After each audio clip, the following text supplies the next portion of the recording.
Boa noite, meus irmãos. Deus seja nos abençoando mais uma noite, mais um momento de estudo bíblico.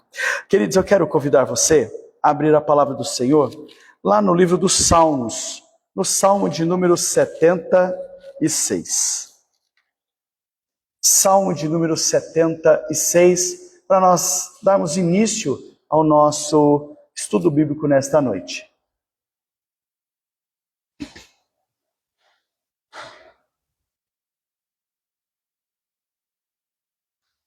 Salmo de número 76.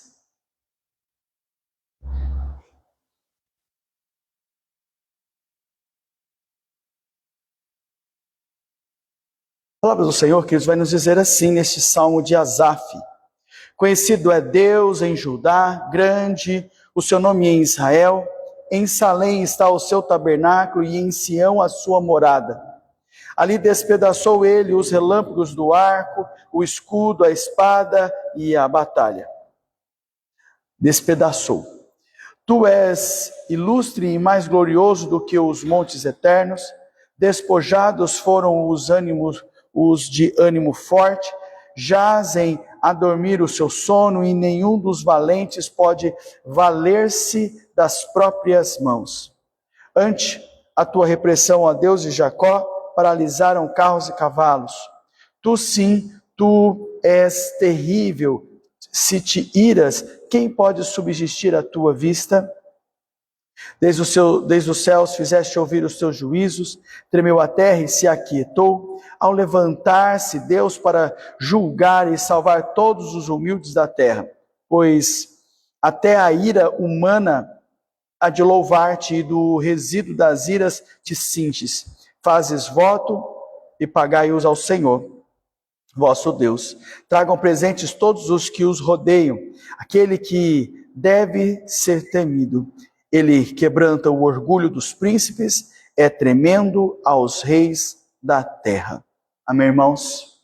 Que Deus seja generoso às nossas vidas, sua majestade, sua graça, sua misericórdia também seja derramado a cada um de nós. Vamos orar, queridos. Senhor, neste momento de aprendizado da Tua Palavra, clamamos que o Senhor derrame sobre nós sua sabedoria, sua graça, dando a cada um de nós discernimento espiritual. Para o entendimento da Tua Palavra, para vivermos segundo a Tua graça e a Tua misericórdia, para sermos, Senhor Deus, sempre de forma correta e certa a Ti, para podermos, Senhor Deus, dar testemunho verdadeiro. E por isso, clamamos a Tua misericórdia, pedindo perdão sobre os nossos pecados, ilumina, Senhor Deus, as nossas mentes, para que em todo o tempo possamos, Senhor Deus, dar testemunho fiel do Senhor. Abra, Senhor Deus, as nossas mentes, fortalece, Senhor Deus, as nossas vidas, e nos dá, Senhor Deus, cada dia mais condições de perseverarmos realmente no caminhar, na nossa vida, na nossa fé com o Senhor. Oramos gratos, em nome de Jesus. Amém. Queridos, nós estamos falando nos nossos estudos bíblicos sobre o tema geral, que é ídolos do coração. Nós entendemos que muitos de nós, e no nosso tempo, temos feito ídolos para o nosso coração, que necessariamente não precisa ser somente ídolos dos quais nós muitas vezes comentamos que são os chamados idólatras, ou são, por exemplo, estátuas, ou são questões que estão ligadas aqui à denominação A, B, C ou D, que tem aí realmente as suas imagens. O que nós estamos compreendendo é que os ídolos do coração vão muito além do que as imagens de esculturas que se tem por aí, mas são ações que nós criamos, fomentamos e que tomam o lugar de Deus nos nossos corações e nos dirigem para caminhos sinuosos, tortuosos, que não, para o alvo que é Cristo, para a adoração que é o Senhor, para conhecimento da palavra de Deus. Hoje, queridos, nós vamos iniciar aqui falando sobre um novo tema dentro desses ídolos do coração, que é falar sobre a soberba. Para isso, nós vamos para um texto que é aí mesmo no livro dos Salmos, que é o Salmo de número 131. Livro dos Salmos, o Salmo de número 131. Então, que nós vamos tratar a partir de hoje sobre a soberba. Salmo de número 131.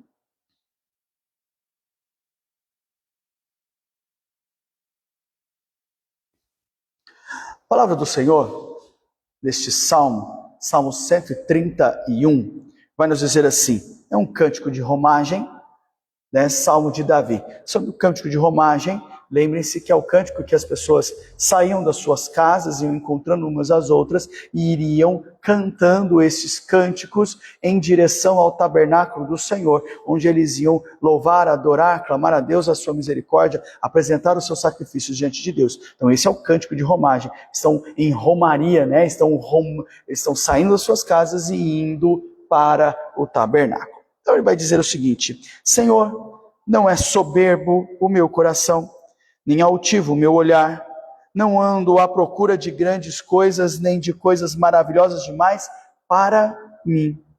Pelo contrário, fiz calar e sossegar a minha alma, como criança desmamada que se aquieta nos braços da sua mãe. Como essa criança é a minha alma para contigo. Espero, ó Israel, no Senhor, desde agora e para sempre. Amém, irmãos? Bom, queridos, se nossa temática é a soberba, nós já estamos tratando de algumas circunstâncias. Bom, soberba nos faz lembrar de arrogância, orgulho, presunção, jactância, empáfia, altivez. Veja, todas essas são nomes para o mesmo ídolo do coração. São nomes que vão tratar e vão falar de algo devastador para a vida cristã, que é a soberba.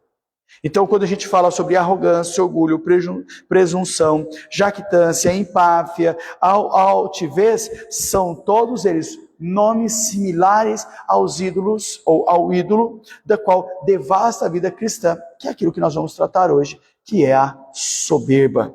Tá? Então, o que a gente precisa compreender? O que é preciso para nós? É entender que há uma linha, olha só, muito tênue entre soberba e aí sim autoestima.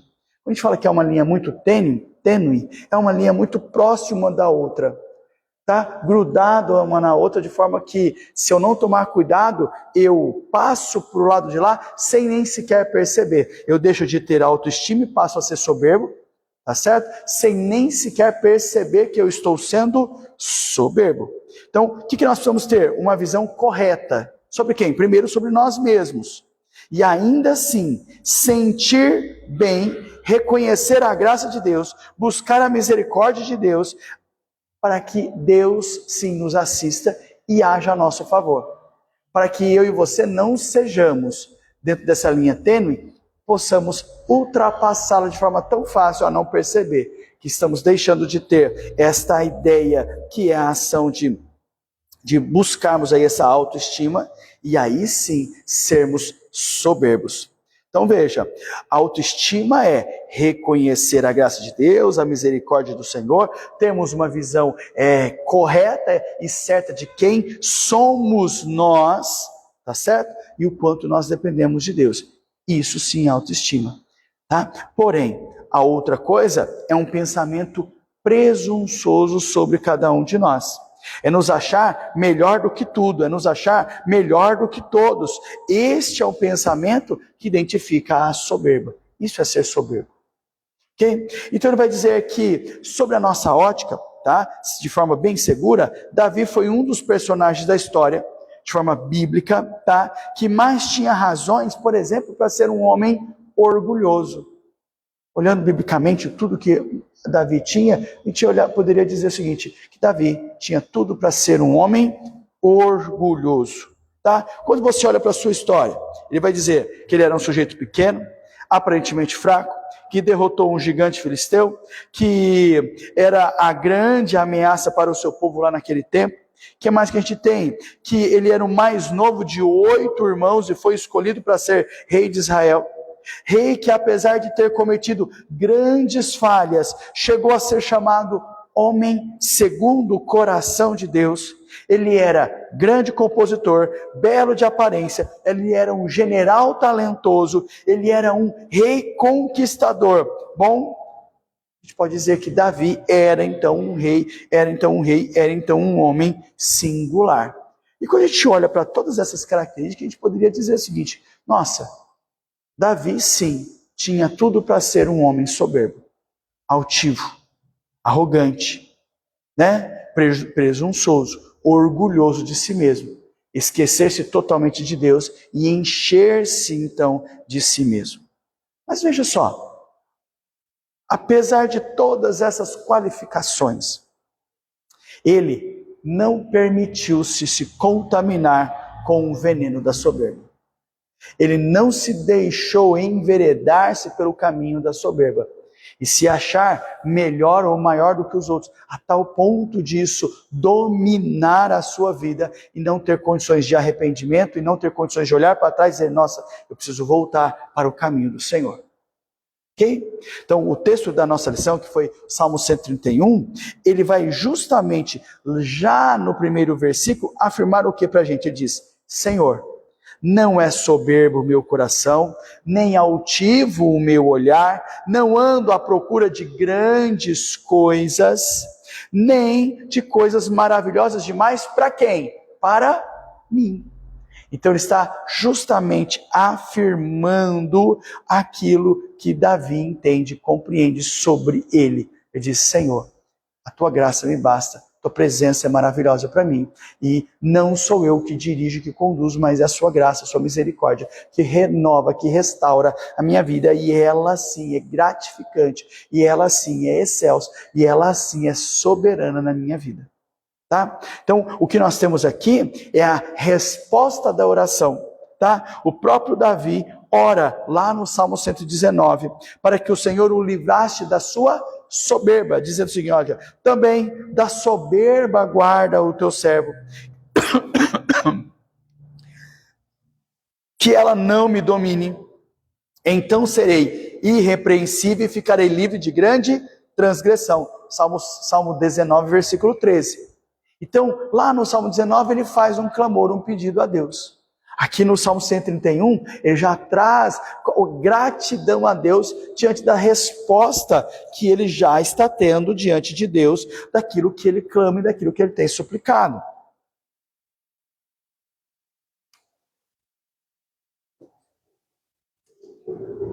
Então nós já temos aí uma resposta. Ele já traz para nós, Senhor, obrigado. O Senhor me ouviu. Obrigado porque eu tenho aprendido a não ser soberbo. O que nós podemos observar então, Davi? É que ele, primeiro, não via a soberba com bons olhos, tá? E aí, dentro disso, ele compreende que a soberba realmente é algo ruim. Porém, será que hoje, nos nossos tempos, será que a soberba é visto mesmo como algo ruim? Será que as pessoas têm visto isso de algo ruim? E por que será que este é um ídolo tão danoso aí ao coração? E é isso que nós estamos querendo a partir de agora, vendo e olhando dentro desse primeiro aspecto com Davi, de que ele não via a soberba com bons olhos. Ele olha para a soberba e diz assim, não, isso não é bom ao ser humano, isso não é bom ao servo de Deus, isso não é bom ao filho de Deus.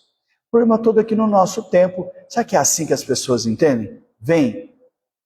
E é isso que nós queremos, a partir de hoje, tratar e falar, tá? Nós queremos, queridos, dentro disso, trazer 3 pontos para nós refletirmos. Primeiro, nós queremos diagnosticar a soberba, nós queremos falar das consequências da soberba na nossa vida, e nós queremos falar sobre a cura da soberba, pensando nisso como cada um de nós, olhando e refletindo nas nossas vidas se nós temos algum tipo de característica parecida com isso, do qual precisa ser extirpada, tirada das nossas vidas. Primeira coisa que nós vamos tratar hoje é falar sobre diagnosticando a soberba, e esse é o ponto que nós queremos falar hoje, deixar hoje nas nossas mentes. Como é que a gente pode diagnosticar? Bom, primeiro, a soberba pode ser definida desta maneira, tá? Então, um pensador chamado Mahoney, e ele vai dizer o seguinte, que a soberba, tá? Que quando os seres humanos, os pecadores, desejam o prestígio e a posição realmente de Deus e se recusam a reconhecer a sua dependência dele. Então, como é que define a soberba? Ele diz, quando os seres humanos, pecadores, desejam o prestígio e a posição de Deus. E ele vai dizer, se recusam a reconhecer a sua dependência de Deus, tá? Dele, de Deus. Isso é soberba, tá? Isso é soberba. Onde é que a soberba vai florescer? No coração do ser humano, no coração das pessoas. A partir de quando? De um desejo, de uma vontade egoísta, de ser muito mais do que ela pode ser. Aí começa a ser realmente a soberba. Então ele tem um desejo egoísta, eu quero ser algo muito mais além daquilo que eu posso ser. Eu quero fazer muito mais além do que eu posso, eu quero ter muito mais do que eu posso. E aí eu quero agir, fazer, realizar além. E ele diz, estou sendo soberbo. Tá? Ao observarmos, por exemplo, o relato da queda da humanidade lá em Gênesis 3 com Adão e Eva, o que nós podemos notar? Que o pecado da desobediência, junto, presente, estava ali o quê? O pecado da soberba. Porque eles desobedeceram a Deus, Mas qual foi este pecado? Ele diz, ser igual a Deus. Ele diz, não, Deus não quer que você coma do fruto, porque se você o comer, você vai ser que nem ele, ou igual a ele. E aí as pessoas, Adão e Eva que estavam ali, disseram assim, opa, isso muito me interessa. Isso é interessante demais. Ser igual a Deus. Então, Adão e Eva, quando deram ouvidos à palavra da serpente, realmente de comer o fruto e poderiam ser iguais ao próprio Deus, fez o quê? Florescer. Fez o quê? Realmente a soberba desabrochar aos seus ouvidos, ao seu coração. Tá? Então veja, Adão e Eva não foram criados para ocuparem o lugar de Deus, mas para serem a sua imagem, a sua semelhança neste mundo. E deveriam sentir-se honrados em ser a imagem e semelhança de Deus, dessa incumbência de ser a imagem e semelhança de Deus aqui na terra. Okay? Contudo, não ficaram satisfeitos com esse privilégio. E não é um privilégio comum, é um grande, é um alto privilégio de ser a imagem e semelhança de Deus. E eles decidiram o quê? Decidiram, desafiando a ordem de Deus, que era não comer daquele fruto, decidiram então ser igual a Deus. Tentaram então ser igual a Deus. Olha como é que é interessante isso. Nós olhamos para Adão e Eva e nós já vemos a soberba, essa altivez, este orgulho, tá? Essa presunção, já aqui realmente em Gênesis 3, onde as pessoas realmente são tentadas a querer ser algo que não. Elas já têm ali algo a ser feito, elas já estão ali dentro de uma realidade, elas já estão aqui cobertas com este poder e esta graça, e de maneira nenhuma elas as alcançam, elas estão satisfeitas com isso. Então, o que a soberba, portanto, é? Um sentimento, um desejo ardente, uma proposta irrecuperável do nosso coração, que é o quê? Ocupar um lugar, tá? Em que não nos pertence, mas que vai fazer a gente maior do que a gente é, mais poderoso, mais forte, que vai aparentemente nos exaltar, nos colocar num padrão diferente do qual eu não conseguiria alcançar, mas isso vai me dar condições de estar lá. Então eu preciso usar as circunstâncias, as pessoas, os fatos que estão à minha volta, para que eu possa chegar lá, para que eu possa estar lá. Eu conseguiria? Não, mas eu, através de, chego lá.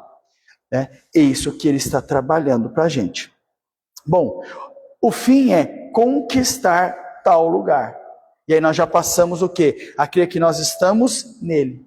Nós já subestimamos as outras pessoas. Nós já começamos a depreciar as outras pessoas. E como crentes, nós começamos a achar que nós estamos em um determinado nível, que nós começamos até a depreciar os nossos irmãos na fé. Pensamos que somos muito mais do que realmente nós somos. Nós nos orgulhamos dos nossos feitos. Aparentemente, esses feitos são tão grandes para nós.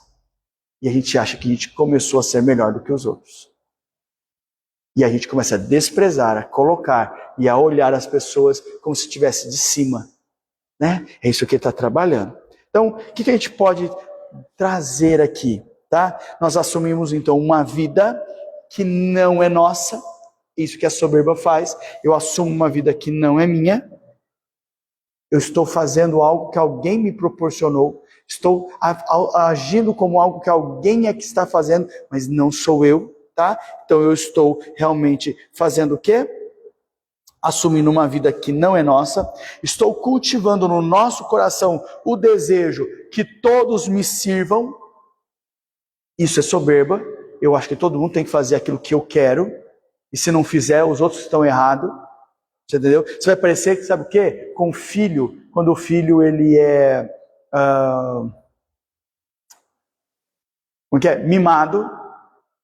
Ele vai se jogar no chão, ele vai fazer o quê? Ele vai, meu Deus, daqui a pouco... Enquanto você não der, não fica sossegado. É isso que acontece. Isso é uma ação de soberba, tá certo? E ele vai dizer, todos têm que servir, por quê? Porque é eu que tenho que ser atendido. Não interessa o que aconteça. Você está aqui para fazer a minha vontade. Se você não fizer, eu me jogo no chão. Se não fizer, acontece isso, acabou o mundo para mim, não sei o quê. Até que faça o que tem que fazer. Né? Mesmo que não tenhamos o menor direito quanto a isso. Isso é soberbo. Olha como é que é interessante, dentro de uma perspectiva bíblica. Tá? Isso é soberba. Quando a gente pega isso, traz para a definição de soberba, que nós olhamos lá acima, ele vai dizer o que para a gente? Que se o soberbo se recusa a partir disso a reconhecer a própria dependência de Deus, olha, também se recusará a viver como um par entre os irmãos. Guarde isso. Pessoa que é soberba diante de Deus e não quer aceitar a vida com Deus, não quer crer no Senhor, não quer depender de Deus, de maneira nenhuma ela vai querer andar junto com outras pessoas. Ela quer usufruir daquilo que as outras pessoas têm a oferecer. Depois que ela pegou, ela disse, muito obrigado. Acabou, não me serve mais. Olha como é que são as coisas. Isso é a soberba. Tá? Então ele olha para nós e vai dizer, não é dependente de Deus, e vai se recusar a caminhar, a viver junto com os seus irmãos. Vai sempre olhar para o próximo de cima para baixo. Por quê? Eu estou num padrão diferente dos outros. Eu estou num lugar, num momento diferente. Olha, eu estou aqui e vocês aqui. Tá? Sempre vai ver o outro, qualquer outra pessoa, como inferior, como fraco, como uma pessoa carente. Então, a soberba sempre vai se manifestar no coração humano, nas suas mais diversas áreas e situações. Ele vai subestimar o próximo e vai também subestimar a Deus.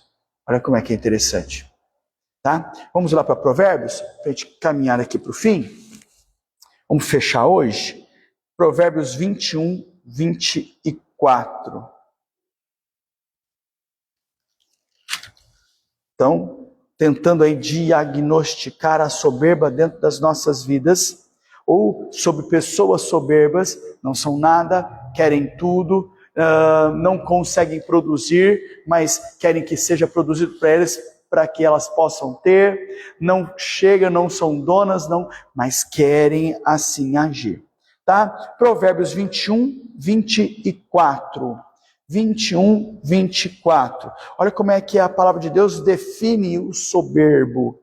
Vai dizer assim, olha, quanto ao soberbo e presumido, zombador é o seu nome.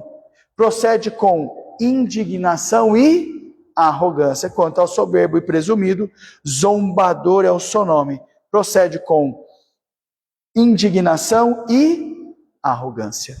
É assim que a palavra de Deus define o soberbo. O que é que ele faz? Nada. Mas ele quer ter tudo. O que é que ele faz para chegar lá? Nada. O que é que ele faz para conquistar? Nada. Mas ele quer que as pessoas cheguem, concedam, deem a ele, conquistem para ele.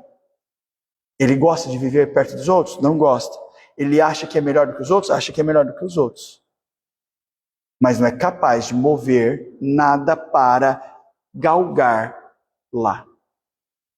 Veja, a palavra de Deus não está dizendo que você não pode transformar, mudar a realidade da sua vida. Mas ele está dizendo que quando as pessoas acham que são melhores do que os outros e não precisam dos outros, são os outros que precisam dela, e que as outras pessoas estão ali para lhe servir, fazer tudo o que ela quer. E muitas vezes, quando não lhe fazem, agem como crianças mimadas. Disso, tome cuidado, porque essas são atitudes de pessoas soberbas. E elas precisam ser exortadas, corrigidas, precisam ser realmente, vamos dizer assim, tratadas segundo a palavra de Deus, para que haja mudança, arrependimento e transformação. Meus irmãos, dentro da que a gente trabalhou, dentro dessa ideia geral sobre orgulho, arrogância, sobre soberba, olhando para Davi, olhando sobre o propósito dele para que ele não seja, olhando para as características de Davi, que ele poderia ser uma pessoa soberba e arrogante, olhando aqui para o diagnóstico de como a gente poderia identificar pessoas que são soberbas, mas veja, aqui é aquela ideia, né? Não é para eu usar a pá, isso aqui é para o outro, mas é para usar a enxada, isso aqui é para mim, para que eu não me torne soberbo, para que isso não torne um ídolo para o meu coração, para que eu não ache realmente que as circunstâncias são assim, mas que eu compreenda que eu não posso ter, porque ser soberbo é não depender de Deus. E se eu não dependo de Deus, eu também não posso depender de ninguém. E aí eu estou quebrando, por exemplo, o resumo dos mandamentos no Novo Testamento, que vai dizer: amar a Deus acima de todas as coisas e ao próximo como a ti mesmo. A soberba me faz não amar a Deus, porque se eu preciso amar a Deus, significa que Deus está acima de mim. E se eu tenho que amar ao próximo, significa que esse próximo é igual a mim, no mínimo. E não pode ter. A soberba não faz ou não entende que exista alguém igual a mim, só abaixo de mim. Ok? Então, o soberbo não crê, não depende, não espera de nada de Deus, e muito menos consegue andar e depender do próximo. Amém, irmãos? Que Deus seja generoso conosco, que possamos observar esses pontos, possamos refletir sobre essas questões, que possamos não subestimar ao Senhor e nem ao próximo, mas principalmente sejamos homens e mulheres de fé. Tenhamos um amor verdadeiro com Deus, conhecimento verdadeiro da palavra de Deus, um quebrantamento real diante do Senhor. Não sejamos debochados, de maneira nenhuma, realmente sejamos altivos em querer ser igual a Deus, mas que tenhamos dependência do Senhor dia a dia. Amém? Vamos então, queridos, encerrar. Vamos fechar os nossos olhos, curvar nossa cabeça, orar ao Senhor, clamando a Deus que continue generoso as nossas vidas. Grandioso Deus, obrigado. Obrigado por este tempo aqui na tua casa, por tudo de aprender, por tudo, Senhor Deus, de refletir sobre questões ao seu reino, questões sobre o seu reino. Que em nome de Jesus o Senhor ilumine as nossas mentes e corações, nos dê sabedoria, dê discernimento, e nos faça, Senhor Deus, sábios segundo a tua palavra, humildes segundo a sua palavra, tementes ao Senhor, e que possamos também, como amamos a Ti, amar ao próximo. Perdoa o nosso pecado, visita, Senhor Deus, as nossas vidas, visita, Senhor Deus, a vida dos enfermos, fortalece, consola, Senhor Deus, as famílias, os corações, Senhor Deus, realmente daqueles que enfrentam as dores, ó Pai, realmente, que o Senhor põe a Tua mão, o Senhor os levanta e os sustenta. Também, Senhor Deus, colocamos vidas daqueles irmãos que estão internados, enfrentando, Senhor Deus, cirurgia, enfrentando, Senhor Deus, os tratamentos. Dê, Senhor Deus, a sua misericórdia nas suas vidas. Renova, Senhor Deus, a nossa fé. Sustenta-nos, Senhor Deus, pela tua graça e pelo teu amor. E nos faz homens e mulheres irrepreensíveis, dedicados e dependentes do Senhor em todo o tempo. Oramos ao Senhor, pedindo que o Senhor nos dê uma boa noite de descanso. E também, Senhor Deus, amanhã um dia protegido, amparado, direcionado pelo Senhor. Oramos em nome de Jesus. Amém. Obrigado, queridos. Que Deus os abençoe.